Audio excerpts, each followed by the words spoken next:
बिस्मिल्लाहिर्रहमानिर्रहीम। कराची टाइम में खुशामदीद। मैं आपका मेज़बान शब्बीर मेमन कराची के वसाइल, कराची के मसाइल के हवाले से बात करते हैं। आज जो हमारा मौजू है, कंटोनमेंट बोर्ड के इलेक्शन हुए हैं, उसमें जो कैंडिडेट जीते हैं, अब आगे वर्किंग क्या होती है, क्या नहीं होती। हमारे साथ जो इस वक्त मौजूद है मेहमान में मोहम्मद हबीब, सदर वार्ड नंबर 3, पाकिस्तान पीपल्स पार्टी से इनका ताल्लुक़ है। हम इन्हें खुशामदीद कहते हैं इस प्रोग्राम में आने की। अस्सलाम वालेकुम। वालेकुम अस्सलाम। इस वक्त जो है अब तक जो पेपर वर्किंग है वो अभी इतनी कंप्लीट हुई नहीं है, तो उसके बाद जब आपके पास ऑर्डर्स आएंगे और सारी चीज़ें आएंगी तो क्या दरपेश है। आपका जो एरिया लगता है वो क्लिफ्टन और डिफेंस का लगता है, तो उसके अंदर आप क्या मसाइल देखते हैं डेवलपमेंट के हवाले से। वैसे तो काफ़ी डेवलपमेंट है, उसमें क्या चीज़ें हैं जो अभी तक वहाँ बाकी हैं और क्या मसाइल है लोगों के। असल में हमारा जो इलाका है वो डीएचए, डिफेंस क्लिफ्टन और कच्ची आबादियों पे मुश्तमिल है। तो वहाँ जो मेन इशू प्रॉब्लम है इस टाइम वो वाटर का, पानी का। पानी की बहुत शॉर्टेज है डीएचए में और उसके साथ जो मुंसलिक आबादियाँ हैं। और दूसरा कचरे का काफ़ी इशू है वहाँ पर। जो हमारा इदारा है क्लिफ्टन कंटोनमेंट बोर्ड, वो वहाँ से कचरा उठा नहीं पाती, तो वहाँ काफ़ी दिन तक पड़ा रहता है कि जिससे आपको पता है कि फिर वो स्मेल करना शुरू कर देता है, जिससे बीमारियों का अंशा होता है। तो फिर ये प्रॉब्लम है वहाँ पर। तो काम डीएमसी का है, डीएमसी अपना काम नहीं करेगी? नहीं, वहाँ डीएमसी नहीं, वो कंटोनमेंट बोर्ड का एरिया है। क्लिफ्टन कंटोनमेंट बोर्ड का एरिया है जहाँ से ये इलेक्शन हुए, वहाँ डीएमसी अपना वर्क, वहाँ डीएमसी के एरिया नहीं है वो, मगर डीएमसी ये कि हेल्प करती है। जैसे कुछ आबादियाँ वहाँ पर ऐसे हैं, रेलवे कॉलोनी है, पीएनटी कॉलोनी है, जो टैक्स पेड नहीं है, कंटोनमेंट बोर्ड को टैक्स नहीं देती, तो इस वजह से कंटोनमेंट वहाँ पर इतना ध्यान भी नहीं देती। तो फिर रिक्वेस्ट की जाती है डीएमसी से, सेंट्रल गवर्नमेंट से, तो फिर वो अपनी मशीनरी भेज के वहाँ से कचरा उठवाते हैं। तो अदरवाइज़ ये दो प्रॉब्लम है वहाँ पर। पानी का मेन इशू है, पानी की बहुत शॉर्टेज है, और दूसरा ये कचरे का। अच्छा, देखा जाता है कि वहाँ पर अक्सर ट्रैफिक बहुत जाम रहती है, बहुत मतलब डिस्टर्ब रहती है ट्रैफिक। अंडर बाईपास बने हुए इतने ज़्यादा नहीं है, एक ही अंडर बाईपास बना हुआ है क्लिफ्टन में, तो ज़रूरत नहीं है बाकी अंडर बाईपास की। नहीं, पहले था असल में, जो बीच में पंजाब चुरंगी है वहाँ पे, वहाँ बहुत ज़्यादा ट्रैफिक जाम रहता वो था। तो एक बन गया, वो एक बन गया, तो उसके बाद काफ़ी बेहतरी आ गई है। अब वो पोजीशन नहीं है, सिर्फ थोड़ा सा से जो पहले वाला एरिया जहाँ दिल पसंद की शॉप वगैरह ये सब बनी हुई है, थोड़ा सा एक एरिया है, पूरा एरिया डिस्टर्ब रहता है, अक्सर पूरा डिस्टर्ब रहता है। अक्सर आपको पता है वहाँ पर जो कमर्शियल एरिया है सारा, पीछे जो टावर में जब सारे ऑफिस वगैरह पूरे कराची के वहाँ पर हैं, हर किस्म की कंपनी, हर किस्म के ऑफिस वहाँ पर हैं, तो जब वो छुट्टी का टाइम उनका होता है तो फिर जो ट्रैफिक का फ्लो उस टाइम पे थोड़ा ज़्यादा होता है। बाकी अदरवाइज सुबह में या रात में इतने मामलात वहाँ पे नहीं हैं। वो जो बीच में जो 3 से 4 और 5 के दरमियान का जो टाइम होता है, उस टाइम पे थोड़ा traffic. As a Pakistan People's Party के अहदेदार के हवाले से आप की क्या प्लानिंग है, पीपल्स पार्टी की क्या प्लानिंग है आगे इसको और डेवलप करने की? बिल्कुल, जैसा आपको पता है कि हमारे चेयरमैन बिलावल भुट्टो साहब का यही मिशन है कि कराची को दोबारा से अपना उस पोजीशन पे लेकर आना है जो किसी दौर में हुआ करता था। और उसके लिए हमारे सीएम साहब को उन्होंने टास्क भी दिया हुआ है। और अभी आपने देखा होगा कि हमारी नौजवान क़यादत बैरिस्टर मुर्तज़ा वहाब साहब को उन्होंने एडमिनिस्ट्रेटर कराची बनाया। तो वो इसीलिए बनाया कि जितनी जल्द से जल्द हो सके हम कराची को वो दोबारा उस मकाम पे लेकर आ जाएं। तो कराची के जितने भी इशू हैं, पानी का मेजर इशू है, बहुत सारी आबादियाँ ऐसी हैं कि जहाँ पानी की शॉर्टेज है, फिर ये कचरे का काफ़ी इशू है, सफाई का काफ़ी इशू है, तो उसके ऊपर बैरिस्टर मुर्तज़ा वहाब साहब काम कर रहे हैं। आप देख रहे हैं दिन रात वो मेहनत कर रहे हैं और काफ़ी अच्छे रिज़ल्ट उसके आना शुरू हो गए। हालिया बारिशों में आपने देखा कि उन्होंने किस तरीके से 48 घंटे के अंदर अंदर पूरे कराची को उन्होंने क्लियर किया। वो तो बारिशें इतनी आई कहाँ? आई नहीं, मगर कराची में तो आपको पता है कि कम बारिश भी होती थी तो फिर भी हालात बहुत ज़्यादा ख़राब हो जाते थे। मगर ये कि पिछले सालों के मुकाबले में इस मरतबा काफ़ी बेहतरी थी। अच्छा, ये जो बिल्डिंग्स बनती हैं उसका जो प्लॉट होता है उसके एरिया को एक एसबीसी का एक रूल है कि वो कंटोनमेंट का भी ये रूल है कि वो 15 फीट 18 फीट पीछे हट के वो बनाए। फिर उसकी एक बहुत बड़ी फुटपाथ जो है ना सामने होती है जिस पे जो है पार्किंग बन जाती है। तो इन फुटपाथ को थोड़ा सा कम करके रोड को डेवलप करने का कोई ऐसा प्लान है? बिल्कुल हमारी प्लान है ये इस मरतबा। अभी क्योंकि अभी प्रोसेस चल रहा है, अभी इलेक्शन हुए 4-5 दिन हुए हैं, तो अभी इंशाल्लाह ये जैसे ये ओथ हो जाता है उसके बाद काम शुरू होते हैं, तो हमारे जितने काउंसलर्स हैं वो सब ये रिक्वेस्ट डालेंगे कि ये जो कमर्शियल एरिया है कम से कम ये क्लियर होने चाहिए। और इंक्रूजमेंट का काफ़ी मसला होता है इसमें, आने जाने में प्रॉब्लम होती है, जैसे थोड़ी देर पहले आपने कहा ट्रैफिक का, तो उससे काफ़ी बेहतरी आ जाएगी इससे। पानी के हवाले से आपने क्या सोचा है कि जो शॉर्टेज है वो किस तरह इसको पानी की जो शॉर्टेज है वो सिंध गवर्नमेंट से हमारी बात चल रही है, वाटर बोर्ड वालों से बात चल रही है हमारी, तो काफ़ी हद तक तो इलेक्शन से पहले हम लोग उसको कवर करने में कामयाब हो गए। जो थोड़ा बहुत रह गया इंशाल्लाह वो हमारी मीटिंग्स चल रही हैं। बैरिस्टर मुर्तज़ा साहब काफ़ी दिलचस्पी ले रहे हैं इस हवाले से, पानी के हवाले से, कि कम से कम ये जो DHA और क्लिफ्टन कंटोनमेंट बोर्ड के एरिया हैं जो टैक्स पेड हैं और वाटर बोर्ड को पेमेंट करते हैं पानी की, हर मंथ उनका जो भी बिल होता है कंटोनमेंट बोर्ड पेमेंट करती है, तो कम से कम जो पानी इनका अप्रूव है वो पानी तो इनको मिले, ताकि जो DHA और उसके साथ जो मिलने की क्या वजूहत है? पानी की शॉर्टेज है। तो शॉर्टेज को कैसा पूरा करेंगे? शॉर्टेज को तो जैसे आपको बताया है कि जब तक ये वो मनसूबा K4 का मनसूबा मुकम्मल नहीं हो जाता तो जब तक तो ये शॉर्टेज रहेगी। तो वो तो इंतज़ार में लोग, पता नहीं कब मुकम्मल होगा। बस इसके ऊपर अभी आपको पता है कि बहुत ज़्यादा एक्सपेंसिव है, वो वफाक की भी काफ़ी हेल्प चाहिए होती है इसके लिए, मगर वफाक तो आपके सामने के वो आते हैं, वादे करते हैं और फिर चले जाते हैं। लेकिन कराची में जो रेवेन्यू जनरेट होता है वो तो काफ़ी होता है, तो फिर इसको ऐसा क्यों नहीं होता कि कराची का पैसा वो 25 साल है, आज से 25 साल 30 साल पहले जो आबादी होती थी आज वो नहीं है, आज उससे 6 गुना 7 गुना आबादी बढ़ चुकी है। बिल्कुल। तो उसी हिसाब से सीवरेज का भी सिस्टम बढ़ चुका है और पानी की अब ज़रूरत भी लोगों को ज़्यादा है और उसी तरीके से कचरे की भी मिकदार ज़्यादा हो गई है।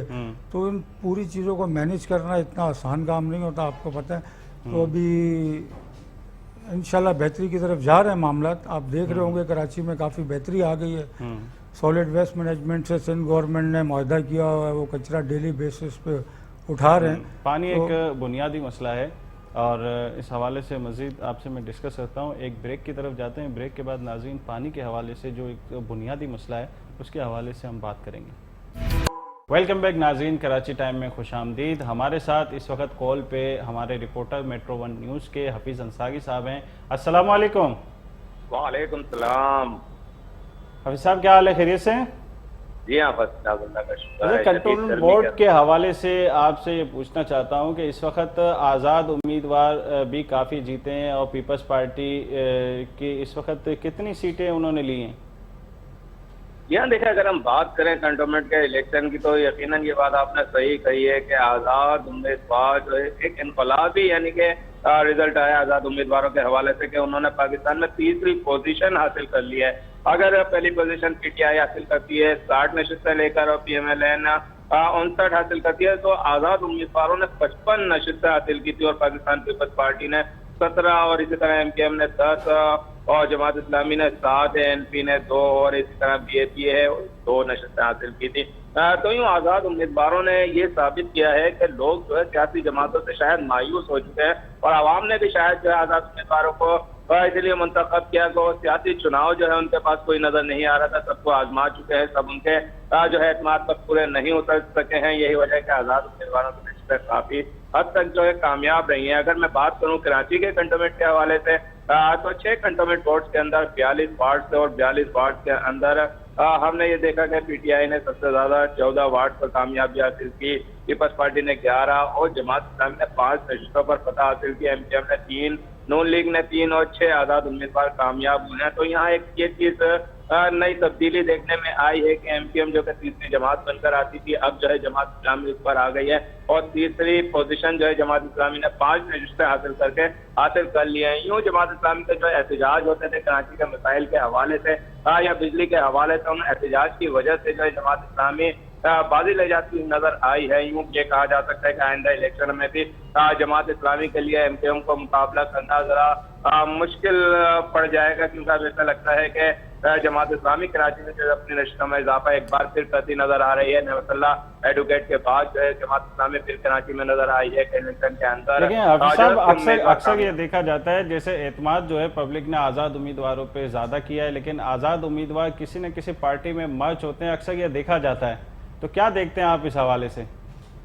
जी हाँ, बिल्कुल देखें, आज़ाद उम्मीदवार को वो जाहिर है वो ताकत भी नहीं मिल पाती है, वो वसाइल भी नहीं मिल पाते हैं कि जो कि इलाके के अंदर काम कर सके। तो यही वजह होती है कि आज़ाद उम्मीदवार जो है फिर उस जमात में खास तौर पर जिसकी अक्सरियत होती है या जिसका चेयरमैन मुंतखब हुआ होता है, उस जमात में जो है वो अपना मच हो जाता है ताकि उसको भी वो वसाइल मिल सके, बजट। क्या देख रहे हैं इस वक्त आज़ाद उम्मीदवार के हवाले से कि किस तरफ मूव होना ज्यादा ये देखा जा रहा है?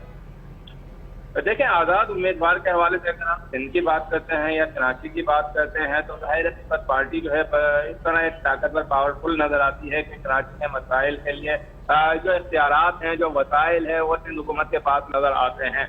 तो इस तरह अगर जो आज़ाद उम्मीदवार होंगे वो उनका ज्यादातर जो मैं समझता हूँ कि उनका जो सिलेक्शन होगी वो पाकिस्तान पीपल्स पार्टी की तरफ होगी, क्योंकि जो पाकिस्तान तहरीक इंसाफ की अगर हम यहाँ कराची के एमपी एमएनएस भी देखते हैं वो बेबस नजर आते हैं और वो इख्तियारात का रौनक होते नजर आते हैं और तमाम तर जो है मसाइल का जिम्मेदार वो सिंध हुकूमत को ठहराते नजर आते हैं। तो इस तरह जो है पीपल्स पार्टी जो है आज़ाद उम्मीदवारों की नज़र में ज्यादा बेहतर होगी अगर वो सिलेक्शन करते हैं उसमें मच होने की। जी सही। तो आज़ाद उम्मीदवार जो है वो आप ये देख रहे हैं कि पीपल्स पार्टी की तरफ मूव होना ज्यादा नजर आ रहा है, वजह क्या है? कराची में आज़ाद उम्मीदवार ज्यादा है? जी हाँ, बिल्कुल, कराची में भी आज़ाद उम्मीदवारों ने जैसा कहा कि कामयाबी हासिल की है, लेकिन उम्मीदवारों के लिए कामयाबी हासिल करने के बाद जब जाहिर है उम्मीद लगाए हुए होते हैं, इलाके के लोग के काम और मसाइल का ढेर लगा होता है, वो हल कराना चाहते हैं, तो उन मसाइल के हल के लिए वसाइल चाहिए होंगे, वसाइल इख्तियार चाहिए होंगे। उसके लिए जो भी चेयरमैन होगा इन कंटोनमेंट 6 कंटोनमेंट बोर्ड के अंदर, जो चेयरमैन के सियासी जमात के अंदर ही उनको अपनी वाबस्तगी जो है शामिल करनी होगी, सूरत में वो काम कर पाएंगे। वरना आज़ाद उम्मीदवार सिर्फ एहतजाज ही करते नजर आते हैं, मुतालबात ही करते नजर आते हैं कि उनके मसाइल के हल करने के लिए वसाइल दिए जाए, उस तरह जो है पूरा जो टर्नआउट है वो गुजर जाता है। जी बहुत बहुत शुक्रिया हफीज़ अंसारी साहब, हमारे साथ मौजूद थे मेट्रो 1 न्यूज़ के रिपोर्टर हफीज़ अंसारी साहब, बहुत बहुत शुक्रिया। अस्सलाम वालेकुम। क्या देखते हैं, आपको कुछ आइडिया है कि मतलब आज़ाद उम्मीदवार जो है वो उम्मीद लगाए बैठे हैं कि पीपल्स पार्टी में मर्ज हो जाएं? क्या आपको कुछ इस हवाले से बात बिल्कुल देखें, ये जो कंटोनमेंट्स के इलेक्शन होते हैं वार्ड वाइज, ये इलाका वाइज इलेक्शन होते हैं गली मोहल्लों के, तो वहाँ इलाके में लोगों के प्रॉब्लम होते हैं, सीवरेज का, पानी का और हॉस्पिटल्स का, ये छोटे छोटे मसले मसाइल होते हैं। तो इनको पीपल्स पार्टी की एक तो सिंध गवर्नमेंट है यहाँ पे मौजूद है, उसके अलावा पीपल्स पार्टी काम कर रही है एरियाज़ में। इसी के नतीजे में आप देख रहे हैं कि पाकिस्तान पीपल्स पार्टी बहुत भारी मिकदार में यहाँ से जीती और काफ़ी लीड से जीती, और जहाँ से पीपल्स पार्टी के उम्मीदवार हारे तो वो भी कोई ज़्यादा लीड से नहीं हारे, अच्छे वोट उन्होंने लिए, कहीं से 100 वोट से हारे, कहीं से 150 वोट से हारे। तो उसकी वजह यही है कि पाकिस्तान पीपल्स पार्टी ग्राउंड पे काम कर रही है, इलाकों में काम कर रही है। तो आज़ाद उम्मीदवार अपने लोगों से वादे करके आए हुए हैं, अपने एरिया वालों से वादे करके आए हुए हैं कि हम जीतने के बाद काम करवाएंगे। तो वो पाकिस्तान पीपल्स पार्टी की तरफ इसीलिए देख रहे हैं कि उनको पता है कि पाकिस्तान पीपल्स पार्टी ही है जो हमारे इलाकों में काम करवाएगी और जो हमने वादे आवाम से किए हुए हैं तो हम उनको पूरा कर सकेंगे। अदरवाइज पीटीआई ने जो हाल किया है लोगों का, तो मैं नहीं समझता कि ऐसी पोजीशन में कोई पीटीआई की तरफ जाना पसंद करेगा, कि उन्होंने अपने इलाके में लोगों को जवाब दे होते हैं उन्होंने जवाब देना होता है। अच्छा, अगर टैंकर्स के हवाले से पूरे कराची में बैनर लगे हुए हैं कि टैंकर में पानी नहीं चाहिए और हमें नलकों में चाहिए, तो टैंकर्स में भी तो पानी आता है, घरों में पानी तो मुकम्मल हो रही है। असल में टैंकर्स जो होता है वो एक आर्जी हल है, मुस्तकिल हल नहीं है। यहाँ हर बंदे को जो ना ये चाहिए कि उसके घर पे, उसको घर पे बैठे हो, उसको लाइन में पानी मिले। टैंकर्स तो ये है कि जिन एरिया में पानी बिल्कुल नहीं आता या शॉर्टेज है, या मस्जिद वगैरह में, चर्च वगैरह में, ऐसी जगहों पे जहाँ वक्ती तौर पे उसको कमी को पूरा किया जाता है टैंकर्स के ज़रिए। मगर ये जो टैंकर है ये मुस्तकिल हल नहीं है। मुस्तकिल हल यही है कि आपके घर पे लाइन में पानी आएगा तो आप मुतमिन होंगे, अदरवाइज़ आप टैंकर पे कभी भी आवाम को मुतमिन नहीं कर सकते। अच्छा, क्लिफ्टन के हवाले से आपने बात की कि कुछ ऐसी कच्ची आबादियाँ भी एतराफ़ में हैं जिन पे काफ़ी रोड के इन चीज़ों के मसाइल हैं, उस हवाले से आपने क्या सोचा है? असल में कच्ची आबादियों का मेन इशू मैंने आपको बताया यही पानी है और कचरे का। उनको पानी चाहिए और डेली बेसिस पे उनका कचरा उठ जाए। और इसके अलावा जो कच्ची आबादियों में हमारा एक मेन इशू है लीज का। लीज का भी बहुत बड़ा इशू है, क्योंकि एक तो कंटोनमेंट बोर्ड ने लीज काफ़ी अरसे से बंद की हुई है। फर्स्ट लीज जो होती है वो लीज वो नहीं दे रहे, और जो रिन्यू लीज है जिनकी लीज ख़त्म हो चुकी है, 33 साल लीज थी, तो वो भी इतनी मामलात उनके पेचीदा हैं कि कोई शख्स अगर लीज कराने जाता है तो उसको सालों लग जाते हैं। हालांकि इस प्रोसेस को बहुत फास्ट और तेज़ होना चाहिए ताकि लोग अपने जो काम 2-3 दिन 4 दिन का है उसमें सालों नहीं लगनी चाहिए। महीनों में भी हो जाए तो लोग मुतमिन हो जाएं, मगर यहाँ सालों लग जाते हैं, 3-3 4-4 साल लग जाते हैं। अब मैं आपको बता रहा हूँ कि पिछले टर्नओवर में पिछले जो 6 साल गुजरे हैं उस वक्त के केस जमा किए हुए लोगों ने, वो अभी तक उनकी रिन्यूअल डिले होने की क्या वजह है? उसकी ये है कि उनकी पॉलिसीज एक तो इतनी मुश्किल हैं कि इनकी रिक्वायरमेंट इतनी मुश्किल हैं, अब उनको पूरा करते करते सालों लग जाते हैं। एक तो ये, फिर वो बोर्ड मीटिंग नहीं हो पाती। अब बोर्ड मीटिंग्स होंगी तो उसमें ये सारे केसेस अप्रूवल होते हैं। तो ये पिछले तकरीबन 2-3 साल से तो बोर्ड मीटिंग्स बहुत ही कम हुई हैं। अगर कोई एक आध बोर्ड मीटिंग होती भी है तो उसमें मामलात को पेंडिंग में डाल दिया जाता है कि नेक्स्ट बोर्ड मीटिंग में इसको रखेंगे, तो फिर उसमें फिर आने वाली मीटिंग में फिर पेंडिंग में डाल दिया जाता है। तो ये मामला, ये केसेस इतने जमा हो गए कि लोग इस चीज़ पे भी बहुत परेशान हैं। तो इसके ऊपर भी इंशाल्लाह काम करेंगे। जैसे ही अभी बोर्ड मीटिंग स्टार्ट होती हैं तो हमारे काउंसलर्स बात करेंगे कि इस प्रोसेस को आसान किया जाए ताकि उससे लोगों को भी आसानी हो और कंटोनमेंट बोर्ड को भी माली फ़ायदा हो। क्योंकि लाजमी बात है, जब लीज होगी तो उसकी फ़ीस आएगी, पे आएगी, रेवेन्यू बढ़ेगा कंटोनमेंट बोर्ड के पास, तो ये इसमें आसानियाँ पैदा होनी चाहिए। अच्छा, कुछ ऐसी जगहें हैं जैसे कि 3 तलवार से पहले ही जो सेवरेज एक बड़ा ड्रेन बना हुआ है, वहाँ की दीवारें अभी भी मतलब खस्ता हैं और उस पर कोई क्योंकि अब जाहिर बात है कि एक नाला बनता है, उसके एतराफ़ में जो दीवारें होती है वो मजबूत होना, कंस्ट्रक्शन मतलब उस पर जो है मजबूत होना ज़रूरी है, वरना उसी के जो है मलबा जो है वो नालों में जाके कचरा पैदा करता है। इसके अलावा डस्ट चली जाती है। उस हवाले से आपने क्या सोचा है? देखिए, उस हवाले से बैरिस्टर मुर्तज़ा वाक़ साहब से हमारी बात हुई है। तो ये नालों पे जितना भी काम हो रहा है, सफाई के हवाले से, नालों की सफाई के हवाले से हो या उसके साइडों पे जो दीवारें वगैरह आपने बात की, तो वो भी इंशाल्लाह ये अभी बनना शुरू हो जाएंगी। क्योंकि इलेक्शन में आपको पता है कि एरियाज़ में डेवलपमेंट के काम नहीं करवा सकते, पाबंदी होती है, तो इस वजह से काम काफ़ी रुके हुए थे। तो इंशाल्लाह अब इलेक्शन हो गए तो ये जितने भी काम है ये दोबारा से शुरू हो जाएंगे। कब तक का इरादा है ये पेपर वर्किंग, कब तक की, कितना टाइम लगेगा? ये पेपर वर्क असल में आज इनकी लास्ट डेट थी, जो इलेक्शन में अखराजात हुए कैंडिडेट के, वो आज जमा कराने हैं कैंडिडेट। कब तक हल्फ उठाएंगे? तो उसके बाद ये जैसे ही नोटिफिकेशन दे देते हैं कैंडिडेट्स को, फिर ये मीटिंग कॉल करेंगे, तो उस मीटिंग में फिर ये हल्फ होगा। तो फिर हल्फ आज जो मीटिंग है वो किस हवाले से? आज जो मीटिंग है वो मीटिंग नहीं है, आज सिर्फ वो लास्ट डेट है पेपर जमा करने की। जो अखराजात कैंडिडेट ने किए हैं इलेक्शन में, तो वो सबमिट करवाने। तो फिर उसके बाद जो नोटिफिकेशन इशू होंगे तो उसके बाद मीटिंग की डेट दी जाएगी। फिर उस हवाले से गाइड दिया जाएगा कि यहाँ ये काम है, उनको अपने कामों में लगाया जाएगा। अच्छा, बहुत से जो है पार्किंग के हवाले से वहाँ कुछ मसाइल अब पैदा नज़र होने, मतलब जो शॉपिंग प्लाजा है वहाँ पार्किंग के मसाइल अब नज़र आ रहे हैं। इस हवाले से क्या आपने उस पर काम सोचा है? असल में ये भी डेली बेसिस पे ये काम करना पड़ेगा, क्योंकि पिछले दिनों क्लिफ्टन कंटोनमेंट बोर्ड ने जो पार्किंग एरिया हैं ये सब ठेके पे दिए हुए थे। तो ठेकेदार तो आपको पता है कि वो तो सिर्फ अपने बिजनेस के लिए आते हैं, कमाने के लिए आते हैं, और आवाम को सहूलत देने के लिए तो आते नहीं हैं। उन्होंने सिर्फ अपना मकसद पूरा करना होता है, जो पैसे उन्होंने लगाए होते हैं उसको पूरा करना होता है। तो अभी जो इलेक्शन से चंद रोज़ पहले कंटोनमेंट बोर्ड ने एक फैसला किया था कि जितनी भी पार्किंग है वो खुद अपने अंडर ले लेंगे और खुद जो उनके एम्प्लॉई हैं, उनके स्टाफ है, उसके थ्रू ये चलाएंगे। अगर तो ये इस तरीके से करते हैं, अमल करते हैं उसके ऊपर और उसको लेके चलते हैं तो ये अच्छा इकदाम है। इससे इंशाल्लाह पार्किंग में काफ़ी बेहतरी आ जाएगी। अच्छा, मज़ारात की तरफ देखा जाता है, अब्दुल्ला शाह गाजी का मज़ार है, ऐसे तो एरिया बहुत VIP है, खूबसूरत है, मज़ारात को भी अच्छा डेवलप किया है, लेकिन जो वहाँ पर इस वक्त जो पब्लिक आ रही है, वो चरस, हीरोइन, इन चीज़ों का मिलना, उन लोगों का वहाँ घूमना, तो ये आप क्या समझते हैं, क्राइम एक्टिविटी नहीं है? क्राइम एक्टिविटी तो है, मगर जिस जगह को आपने पॉइंट आउट किया, मैं नहीं समझता वहाँ ऐसी चीज़ कोई पिछले दिनों में या कोई चंद सालों में ऐसी चीज़ किसी दौर में। फुटपाथों पे जो है फैमिलीज का बसेरा नजर आता है। फुटपाथों पे बिल्कुल है, वो तो है, उनके पास कोई रिहाइश नहीं है। जी जी, बिल्कुल फुटपाथों पे माइनस पॉइंट नहीं है। फुटपाथों पे है बिल्कुल, मगर उसके लिए एक जामा प्लान करना पड़ेगा, जिसके लिए सिंध गवर्नमेंट, अपना कंटोनमेंट बोर्ड और जो हमारी सिटी गवर्नमेंट है, इनके लोगों को बैठ के उसके लिए एक हिकमत अमली बनानी पड़ेगी। क्योंकि अगर उसको एक एरिया से उनको खाली करवाते हैं, मूव करवाते हैं, तो दूसरे एरिया में जाके बैठ जाते हैं, दूसरे एरिया से उनको मूव कराते हैं तो तीसरे एरिया में जाके बैठ जाते हैं। तो अक्सर तो उनका मज़ारात ही टारगेट होता है। टारगेट उनका मज़ार इसलिए होता है कि वहाँ पे लोगों का आना जाना होता है, थोड़ा रश होता है, तो ऐसी जगह पे वो दब जाते हैं, उन पे नज़र नहीं पड़ती।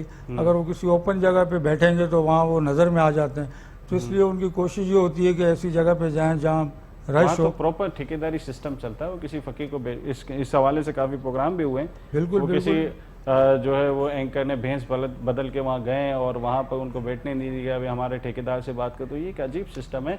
इस हवाले से बात करते हैं। नाज़रीन, एक ब्रेक लेते हैं और ब्रेक के बाद इस हवाले से बात करते हैं।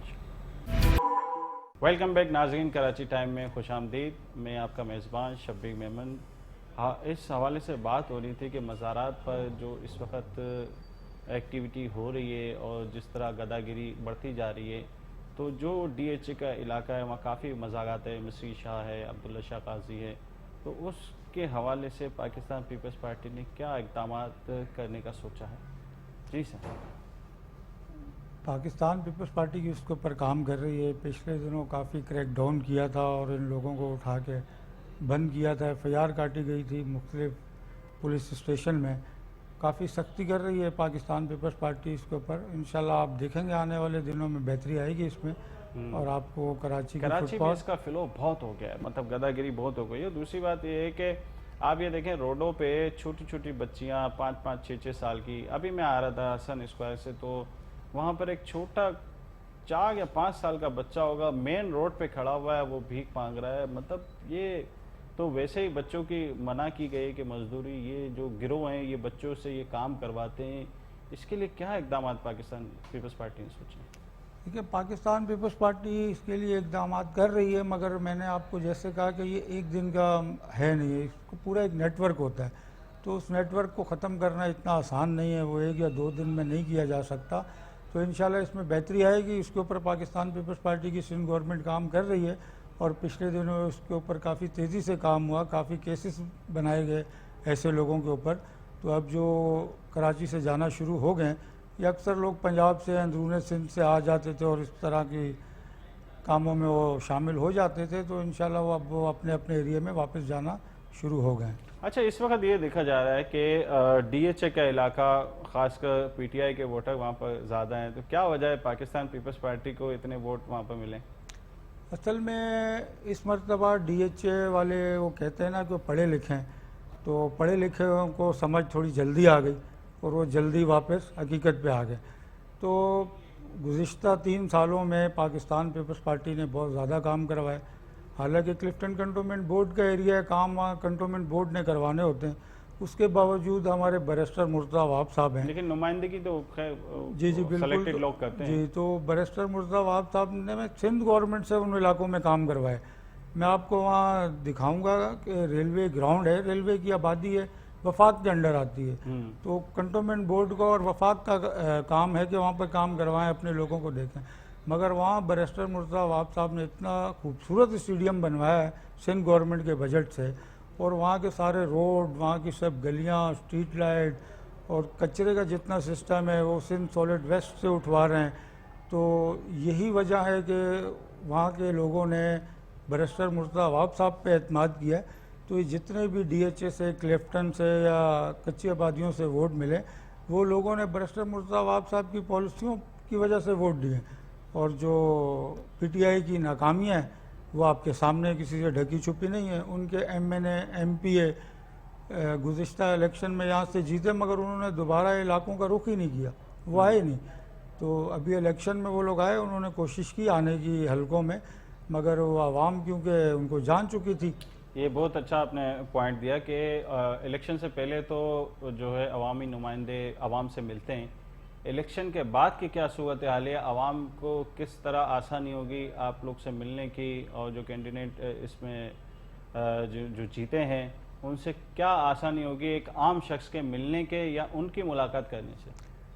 देखिए, ये जो काउंसलर मुंतखब हुए हैं, ये सबसे पहले तो जो इलाके का रहायशी होता है वो उसी हलके से इलेक्शन लड़ता है। तो आवाम को काफ़ी सहूलत होती है, क्योंकि वो 10 से 15 मिनट में वो अपने काउंसलर तक पहुंच सकते हैं, चाहे वो फ़ोन के ज़रिए या उसके घर जाना चाहें या उसके ऑफिस जाना चाहें। तो रोज़मर्रा के जो उनके मसाइल हैं उनमें काफ़ी आसानियाँ पैदा हो जाती हैं इससे। तो पाकिस्तान पीपल्स पार्टी का वर्कर तो वैसे ही मौजूद रहता है, हर गली, हर इलाके, हर स्ट्रीट में वर्कर मौजूद होता है जो आवाम से राब्ते में रहता है। ये तो सिर्फ इलेक्शन की एक कैंपेन थी, इससे पहले भी पाकिस्तान पीपल्स पार्टी के लोगों के दरमियान मौजूद थे। तो यही वजह बनी कि लोगों ने पाकिस्तान पीपल्स पार्टी पर एतमाद किया, और डिफेंस जैसे इलाके से, क्लिफ्टन जैसे इलाके से भी पाकिस्तान पीपल्स पार्टी को इस मरतबा वोट दिए। अच्छा, वहाँ पर अभी तो ये देखा गया कि पार्क वगैरह CB की साइड पे बड़े अच्छे डेवलप हो रहे हैं और वॉकिंग ट्रैक भी बनाया गया है, लेकिन अब जो फ्लो डस्ट का आ रहा है वो काफ़ी अरसे से जो है ना वो उठाई नहीं जा रही और वो आती चली जा रही है और रोड पे पूरी फैली हुई है वो। असल में कंटोनमेंट बोर्ड काम करती है इसके ऊपर भी। आप सुबह देखते होंगे कि उनकी गाड़ियाँ आती हैं और ये रोड से जितना भी डस्ट वगैरह है वो सफाई करते हैं, मगर कुछ मशीनरी की कमी है। पिछले दिनों उन्होंने गाड़ियां नहीं और भी ख़रीदी हैं, तो इंशाल्लाह उम्मीद तो यही है कि जैसे ये हो जाता है, काम शुरू होते हैं, तो तमाम काउंसलर मीटिंग में इसके ऊपर बात करेंगे। क्योंकि कुछ जगहें ऐसी हैं सी साइड की जहाँ पर स्ट्रॉन्ग रखे गए हैं, तो जिसकी वजह से डस्ट इस तरफ नहीं आती, लेकिन कुछ पूरा स्पेस ओपन है तो जिसकी वजह से सारा ये जी, उसकी मेन वजह ये है कि ये ओपन एरिया, आपको पता है कि सी साइड जो है बिल्कुल करीब है, तो वहाँ से जो नमी आती है, हवा आती है, जो रेत होती है वो वहाँ से उड़ के आती है, तो वो उतना बड़ा एरिया है कि उसको कंट्रोल करना थोड़ा मुश्किल हो जाता है। तो इसके ऊपर भी इंशाल्लाह काम करेंगे। आपका जो प्रॉपर एरिया है वो कहाँ से कहाँ तक आपके अंडर में आता है? असल में हमारा जो क्लिफ्टन कंटोनमेंट बोर्ड का एरिया है वो क्लिफ्टन का एरिया है, DHA उसमें कंप्लीट है, और उसमें कच्ची आबादियाँ काला पुल तक जाता है, और अपना पंजाब कॉलोनी आती है, दिल्ली कॉलोनी आती है, नीलम कॉलोनी आती है, तो इस तरीके से PNT कॉलोनी आती है, डिफेंस गार्डन आता है। तो ये सारा जो है क्लिफ्टन कंटोनमेंट बोर्ड इस एरिया में कितने कैंडिडेट आपके जीते हैं? यहाँ पर हमने पाकिस्तान पीपल्स पार्टी ने यहाँ से 4 कैंडिडेट जीते हैं। पिछले इलेक्शन में यहाँ से 3 जीते थे, तो इस मरतबा पाकिस्तान पीपल्स पार्टी ने यहाँ से 4 कैंडिडेट जीते हैं, और ये इंशाल्लाह जो वाइस चेयरमैन होते हैं क्लिफ्टन कंटोनमेंट बोर्ड के, वो पाकिस्तान पीपल्स पार्टी के ही होंगे, क्योंकि पाकिस्तान पीपल्स पार्टी यहाँ से भारी अक्सरियत से जीती हुई है, उसके काउंसलर ज़्यादा हैं, तो जो आज़ाद उम्मीदवार हैं उनका भी रुझान पाकिस्तान पीपल्स पार्टी की तरफ है। तो इंशाल्लाह हमें काफ़ी उम्मीद है कि वाइस चेयरमैन जो है वो पाकिस्तान पीपल्स पार्टी से ही होंगे, तो लोगों को जो है ना मसाइल हल करने में आसानी होगी। अच्छा जी, कोई बड़ा मसला दरपेश होता है डेवलपमेंट के हवाले से, या कोई आवाम जाती है कि यहाँ डेवलपमेंट है, तो अक्सर ये बात आती है कि कोई बड़ी डेवलपमेंट में पीपल्स पार्टी अक्सर ये बात कहती है कि वफाक से हमें फ़ंड नहीं मिलता। तो ये क्या हकीकत है? वो कहते हैं कि हम फ़ंड देते हैं और यहाँ पीपल्स पार्टी कहती है कि हमें फ़ंड नहीं मिलता। ये पिक्चर सामने क्यों नहीं आती पब्लिक? देखिए, ये सिर्फ ऐलानात तक होता है काफ़ी दफ़ा आपने खुद भी देखा है कि वो आते हैं, ऐलान करते हैं, फिर चले जाते हैं, फिर उन्हीं के लोग जो उन्हीं के MP MNA यहाँ से कराची से जीते हुए हैं वही उनको तनकीद का निशाना बना रहे होते हैं कि आप ऐलान करके तो चले जाते हैं, आप देते हैं नहीं है कुछ। तो आवाम जो है ना इसकी वजह से फिर वो परेशान करती है उनके MP MNAs को कि आप यहाँ से जीते हुए हैं और आपकी वफाक गवर्नमेंट है और वो आती है ऐलान करके चली जाती है, फंड देती नहीं है। तो ये तो आप खुद देख रहे हैं कि PTI के लोग ही उनसे सवाल करते हैं। तो उसमें तो पीपल्स पार्टी तो अगर कोई बात करेगी तो वैसे ही कहते हैं जी कि इनकी सिंध गवर्नमेंट है और ये जो ना हमारे पे उंगलियां उठाते हैं, सियासी पॉइंट स्कोरिंग करते क्योंकि हैं। अक्सर ऐसा ही होता है ना कि जब काम नहीं होता तो फिर बाद में जवाब एक ही आता है कि फंड नहीं आ रहा। तो देखें फंड तो आपके सामने के वो फंड नहीं दे रहे, ऐलानात करके तो चले जाते हैं, मगर जो कराची का हिस्सा बनता है या उस हिसाब से वो लोग नहीं दे रहे। अगर वो जो ऐलानात या तो करें नहीं, अगर करें तो फिर वो उन पे पूरा करें उसको, क्योंकि कराची में गवर्नमेंट तो पाकिस्तान पीपल्स पार्टी की है, सिंध गवर्नमेंट है, तो जवाब सिंध गवर्नमेंट को देना होता है। तो वफाक रेवेन्यू तो इकट्ठा करती है यहाँ से अपने जो उनके रेवेन्यू के जो उनके इदारे हैं, जो महकमे हैं, मगर उस हवाले से फिर उनको यहाँ पर कंट्रीब्यूशन भी करना चाहिए, फंड देने चाहिए। कराची पाकिस्तान का हिस्सा है, बहुत बड़ा कराची है, तो इस पर अगर अपनी आवाम पे वफाक गवर्नमेंट लगाती है तो इसमें कोई वो नहीं है, लगाना चाहिए उनको। आगे जो आने वाले वक्तों में ट्रैफिक का फ्लो बढ़ेगा, उस हवाले से कोई इकदामात, कोई ऐसी प्लानिंग जो आगे पीपल्स पार्टी ने सोची है वो क्या है? बिल्कुल उसके लिए काम हो रहा है। हमारे बैरिस्टर मुर्तज़ा साहब विज़िट कर रहे हैं मुख्तलिफ एरिया का, या अंडर पासिस की ज़रूरत है या फ्लाईओवर की ज़रूरत है। तो ये जो बजट अभी 2021 का हुआ था तो इसमें काफ़ी फ़ंड रखे गए हैं इस काम के लिए। उसमें काफ़ी अंडर पासिस भी बनेंगे, फ्लाईओवर भी बनाए जाएंगे, सीवरेज का सिस्टम काफ़ी बेहतर किया जाएगा। लेकिन कुछ काम ऐसे हैं डेवलपमेंट के जो रुके ही रहें और उसका टाइम दिया जाता है 2 महीने, 4 महीने में होगा, 6 महीने में होगा, वो हो नहीं पाता। असल में ऐसा नहीं है, अक्सर काम तो कंप्लीट हो गए हैं, 80% काम तो कंप्लीट हो गए हैं। कुछ अगर रुके हुए हैं तो उसकी कुछ वजूहत होती हैं, कुछ प्राइवेट प्रॉपर्टी बीच में आ जाती है। ग्रीन लाइन तो देखें वो ऐसा मंसूबा है कि इंशाल्लाह वो अनकरीब कंप्लीट हो जाएगा। उसमें भी मैंने आपको बताया कि कुछ प्राइवेट प्रॉपर्टी या कुछ ऐसे लोगों की आबादियाँ बीच में आ जाती हैं कि जिसकी वजह से वो ताखीर का शिकार हो जाती ये है। आबादियाँ जब बन रही होती हैं उस वक्त कोई रुकावट नहीं होती है, जब बन जाती है तो फिर एक फैमिली इशू हो जाता है और फिर ये वो इशू आता है कि भाई आखिर आप इसको कहाँ से निकालें। तो ये पहले ही इदारे क्यों नहीं रोकते इन चीज़ों को? असल में बिल्कुल इदारों को रोकना चाहिए। अभी इदारों में तो सबसे ज़्यादा सिंध गवर्नमेंट है। सिंध गवर्नमेंट है, मगर जैसे आपने ग्रीन लॉन का जिक्र किया तो वो तो वफाक का इदारा है, क्योंकि पटरी के करीब जितना एरिया होता है उस तमाम का तमाम वफाक का होता है। तो इनको शुरू से प्लानिंग करनी चाहिए थी कि पटरियों के करीब या आबादी ना हो, लोग ना आए, क्योंकि एक दफ़ा जब आ जाएं तो फिर उनको वहाँ से मूव करना इतना आसान नहीं होता, क्योंकि लाजमी बात है उनको फिर नहीं। मेरा सवाल ये था कि इदारों में सबसे ज़्यादा तो पाकिस्तान पीपल्स पार्टी के लोग हैं, तो वो क्यों नहीं रोकते?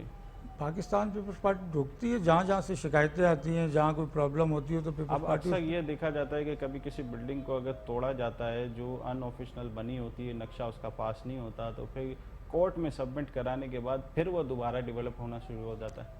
ये तो देखें हमारे अदालती निज़ाम है, वहाँ से लोग स्टे ले लेते हैं और ये फिर लंबा प्रोसेस चलता है। जैसा आपने बताया कि डेवलपमेंट के काम कंप्लीट करने में ताख़ीर होती है, तो उसकी वजह यही है कि लोग स्टे लेते हैं, काम रुक जब जाता है। प्रॉब्लम आता है ना, अदालत तो जब आती है ना जब स्ट्रेचर खड़ा हो रहा होता है, उस वक्त इदारा कहाँ होता है? देखिए इदारों को उस टाइम बिल्कुल या तो वो एक्शन चेकिंग लेना। बैलेंस नहीं करते। चेक एंड बैलेंस इदारे करते भी होंगे, मगर मुख्तलिफ गवर्नमेंट आती हैं, मुख्तलिफ ऑफिसर आते हैं, उनकी पॉलिसियाँ डिफरेंट होती हैं। एक ऑफिसर आता है वो 6 महीने साल अच्छा काम करता है, फिर उसका ट्रांसफ़र हो जाता है, दूसरा आ जाता है, तो फिर वो जो नीचे वाला अमला होता है वो अपने तरीके से फिर वो देखता है मामलात को। तो ये है कि नहीं होना चाहिए ऐसा, शुरू से इस पर कंट्रोल करना चाहिए ताकि फिर आने वाले दिनों में प्रॉब्लम ना बने। ठीक है, बहुत बहुत शुक्रिया आपका इस प्रोग्राम में आने का। आवाम के लिए आपसे कोई मैसेज लेना चाहेंगे? आवाम के लिए मेरा यही मैसेज है कि अपने इर्द गिर्द जो उनके लोग होते हैं, उनके इलाकों में लोग होते हैं, वो कोशिश यही किया करें कि उनमें अच्छे लोगों को मुंतखब करें जो उनके दुख दर्द में, उनके इलाके में, उनके मसाइल को हल करने में आसानियाँ पैदा करते हैं, तो ऐसे ही लोगों को मुंतखब किया जाए ताकि बाद में ऐसे लोगों को ना लेकर आएँ कि जो उनके दरमियान ना आ सकें या उनके दरमियान आना पसंद ना करते हों, तो उसमें आपके इलाके पर बहुत पीछे चले जाते हैं। तो जब भी इलेक्शन आए, मेरा यही मैसेज है कि सोच समझ के उन लोगों को मुंतखब किया जाए जो आपके दरमियान रहना पसंद करते हैं। बहुत बहुत शुक्रिया आपका इस प्रोग्राम में आने का। नाज़रीन, इसी हवाले से बात हो रही थी कि जो डेवलपमेंट का काम है, लोग इलेक्शन में वोट इसीलिए देते हैं कि उनके इलाकों के काम हो सकें, और अब हम उम्मीद करते हैं कि बल्दियाती इलेक्शन होंगे तो फिर उसमें और जो है आसानी हो जाएगी पब्लिक के लिए कि नुमाइंदों से मिल सकें और अपने काम के हवाले से बात कर सकें। हम अपनी आवाज़ को कराची टाइम में हमेशा यही आवाम के मसाइल को ले आते हैं और आवाज़ अपनी पहुंचाते हैं ताकि इदारों तक आवाज़ जाए, नुमाइंदों तक आवाज़ जाए, पब्लिक तक हमारी आवाज़ जाए और इन मसाइल को हल किया जा सके। अभी मैं आपसे इजाज़त चाहूँगा। कराची टाइम में मैं आपका मेज़बान शब्बीर मेमन। अस्सलाम वालेकुम।